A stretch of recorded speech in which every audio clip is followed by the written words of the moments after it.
In the late 16th century, a storm of paranoia swept across Scotland, fueled by the infamous North Berwick witch trials.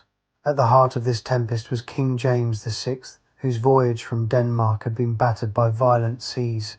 He was convinced this was no ordinary weather, but a malicious act of witchcraft, a direct assault on his royal person.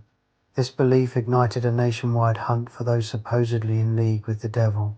And in the centre of this terrifying storm stood a man named John Fian. Dr. John Fian was not some outcast lurking in the shadows.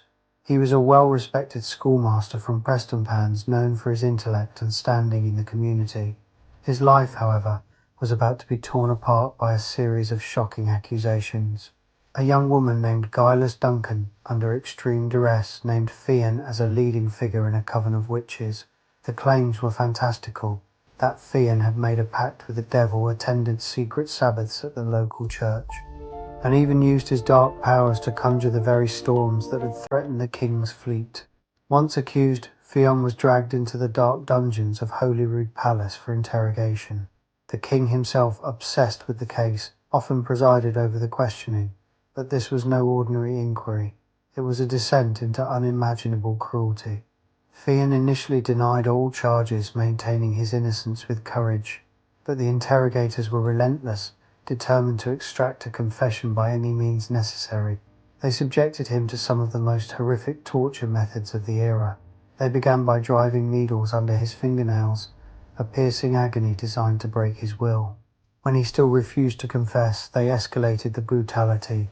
They brought out a device known as the boot, an iron casing that was placed around the leg and then slowly tightened with wedges, crushing the bone and flesh within. The pain was excruciating beyond what most could endure. Under this relentless torment, Fian's spirit finally broke.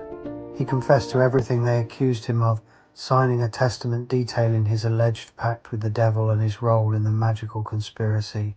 With a signed confession in hand, the authorities believed their case was sealed. But something remarkable happened. That night, Fian managed to escape from his prison. For a brief period he was a free man, but his recapture was inevitable. When he was brought back before the king, everyone expected him to reaffirm his guilt. Instead, he did something incredibly brave. He completely renounced his confession. He declared that everything he had admitted was a lie, forced from him by the unbearable pain of torture.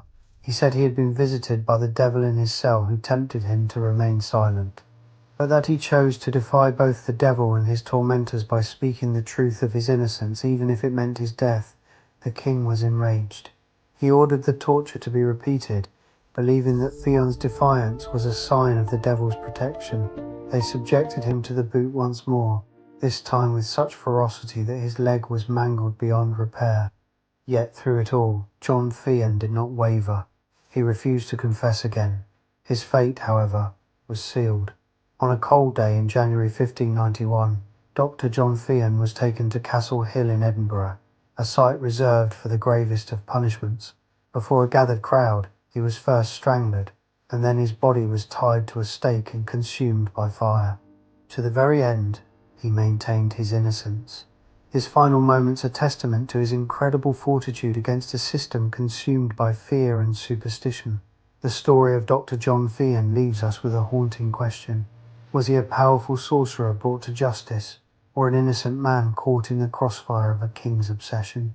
His steadfast denial, even in the face of death, suggests his confession was nothing more than the desperate words of a man broken by torture. His tragic end stands as a chilling reminder of the dark side of belief and the devastating human cost of mass hysteria. Thank you for watching. If you found this story compelling, please like this video and subscribe for more dives into the shadows of history.